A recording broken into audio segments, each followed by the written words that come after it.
Cuando mi tía tuvo su primer bebé, cosas extrañas pasaban en la casa. Desde juguetes que se movían hasta escuchar pasos que caminaban en el techo de la casa. Así fue durante mucho tiempo, ya hasta se nos había hecho costumbre escuchar estas cosas. Pero mi abuela, conocedora ya de todo, le dio siempre consejos a mi tía de cómo cuidar su bebé. A él lo bautizaron desde los primeros días de nacido, y en todas las ventanas había mostaza y sal para alejar los malos espíritus. Así sucedió durante sus primeros 2 años, hasta que cierto día mi abuela decidió irse a quedar a la casa de mi tía. Durante toda la noche, hasta las 2 de la mañana exactamente, se escuchaba como algo caminaba en el techo. Ella se acercó a la ventana y agarró una mezcla de sal, agua bendita y mostaza, la tiró y solo dijo: "Te dejo entrar". En ese mismo instante todo paró. Al día siguiente mi abuela le dijo a su hija que su esposo se tenía que llevar al bebé porque iban a tener una visita. Al otro día, en la noche, alguien tocó a la puerta. En ese instante la abrieron y era una mujer que nadie había visto. Esa mujer llegó pidiendo una taza de azúcar. Mi abuela, desde que la escuchó, la comenzó a ofender y mis tías no sabían qué hacer. Pero en un descuido esa señora desapareció. Nadie sabía qué estaba pasando hasta que mi abuela tomó un cuchillo y una escoba y se dirigió a la habitación donde estaba la cuna del bebé. Cuando entraron ahí, vieron un sopilote gigante despedazando la cuna del niño.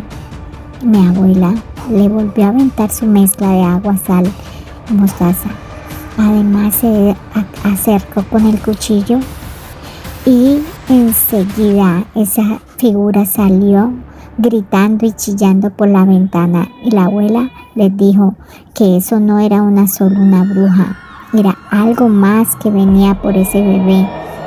Y desde ese día mi primo carga como amuleto una pequeña bolsita de azúcar y mostaza. Pero lo más curioso es que mi primo no recuerda nada y le tiene un pavor absoluto a las aves gigantes. Mi abuela tenía una costumbre muy rara. Ella, siempre que algún niño acudía al cementerio, inmediatamente después de volver a casa, ponía a hervir hoja santa, albahaca y ajo.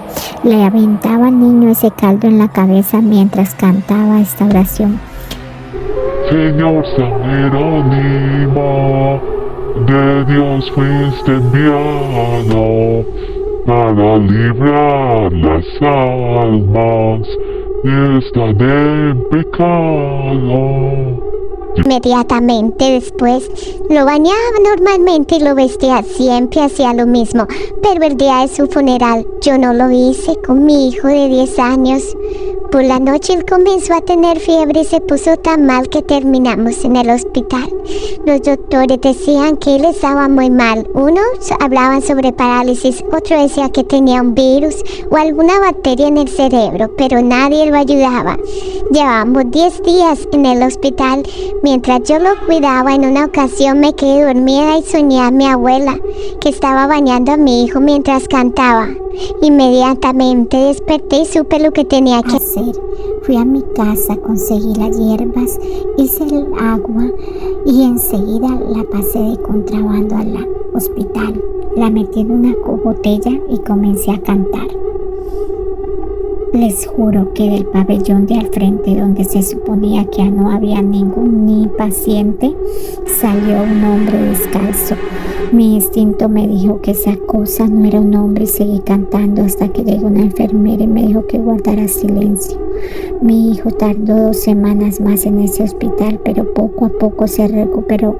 Los doctores nunca se pusieron de acuerdo con el diagnóstico, pero ahora que siempre va un niño de la familia al cementerio, yo le preparo el agua, lo baño y mientras canto: Señor San Jerónimo, de Dios fuiste enviado para librar las almas que están en pecado. Mi abuela decía que existen personas que se convierten en animales simplemente para hacer el mal a algunas personas, sea por el encargo de alguien más, y en ocasiones llegan a andar en los techos de dichas personas para poder entrar a su casa. También contaba que si esto te pasaba a ti y por las noches escuchabas como algo o alguien caminaba sobre tu techo, tenías dos opciones: regresar una y otra vez la siguiente oración: Ángel de la luz, que custodia las puertas del cielo, tú que partes con tu espada las tinieblas, defiéndeme y protégeme de todo lo malo que quieran contra mí, contra mi hogar o contra mis seres queridos. Al principio no sucederá nada, pero si eres muy insistente, algún ángel o algún arcángel bajará y con su espada matará aquella cosa que quiere hacerte el mal. Pero también existe otra opción: si nadie escucha tus plegarias, cada vez que oigas que algo anda en tu techo, invítalo a pasar. Dile que quieres hablar con él. Dile que quieres, simplemente déjalo entrar.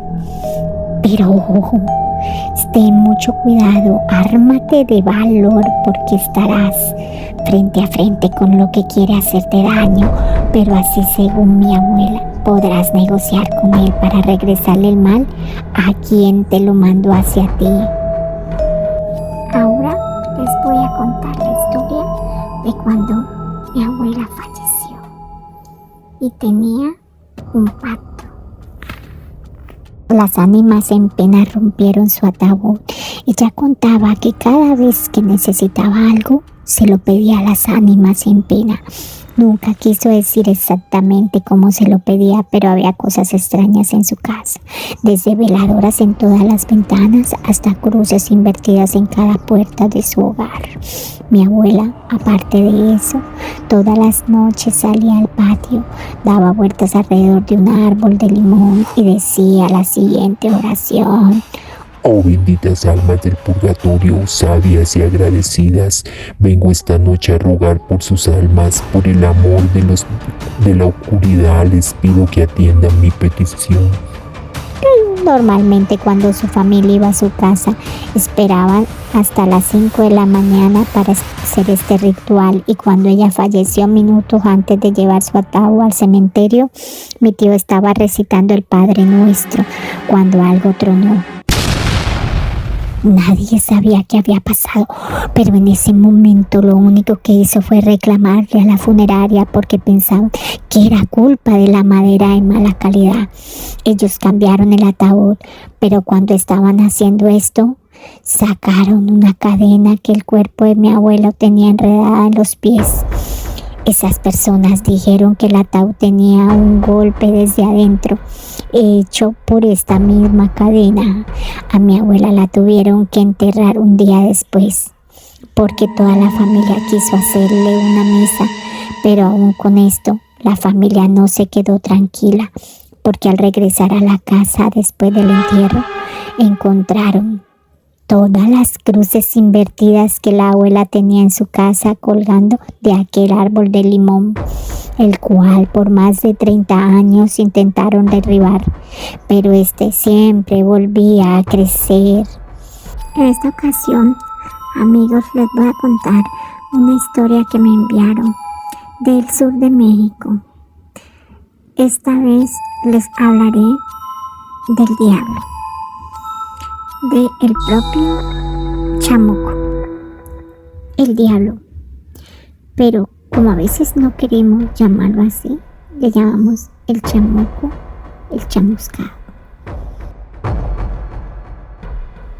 Esta historia cuenta que a un joven se le ocurrió ir a buscar a una finca de árboles frutales a recoger fruta, a una huerta de frutales.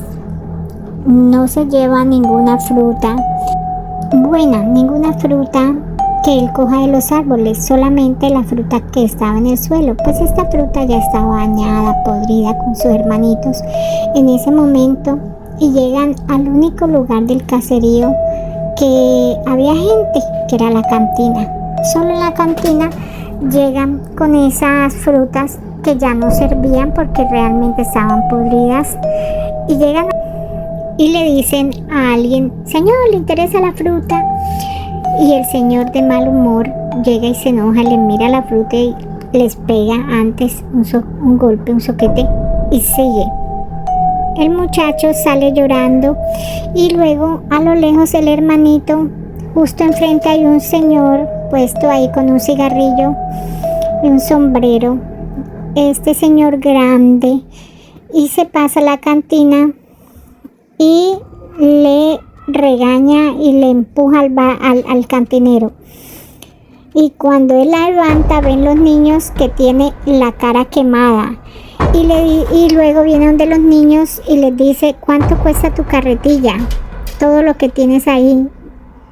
Y entonces el niñito le dice: no, pero es que ya ahorita esa fruta no es que esté tan buena, ya nos dimos cuenta que está dañada, podrida.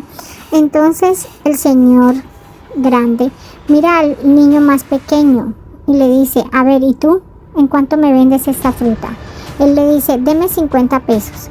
El señor enseguida saca los 50 pesos, una moneda, y se la da.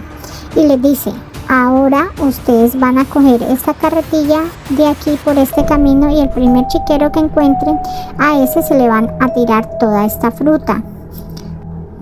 Mañana, cuando regresen al huerto, no van a recoger la fruta del piso.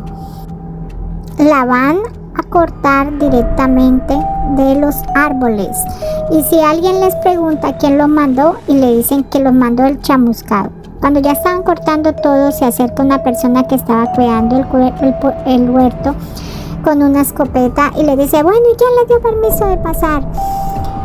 Entonces el más chiquito les dice: don Chamuscado nos mandó. De repente el señor se quedó quieto, asustado, y dijo: sí, ya me acordé, y salió corriendo muy asustado. Los niños cortaron todo, la mejor que vieron, bien fresca, la montaron en su carretilla y se fueron. En el centro del pueblo vendieron todo. Cuando estaban en el centro, pasaron por la cantina y estaba el señor ahí sentado, los saludó. Y después, en esos días no pudieron volver al pueblo. De repente fue la mamá a comprar unas cosas y el más pequeñito se encontró con el señor. Lo saludó y le preguntó que por qué no habían vuelto. Ven, salúdame, ¿por qué no han vendido más fruta? El chamuscado les preguntó. Y les dice: no, porque mi papá no nos dejó. Y dice que su jefe tiene la culpa de que no tengamos dinero. Y cuando llegó el papá, llegó todo golpeado. Entonces todo el mundo le preguntó: papá, ¿qué te pasó? Y la esposa: ¿pero qué pasó? No, es que tuvimos un accidente. En el accidente, pues él y los demás salimos lesionados, pero el jefe se fue con San Pedro. A partir de ese momento, una deuda que él tenía con él ya quedó saldada, no se la volvieron a cobrar y no le sacaron más.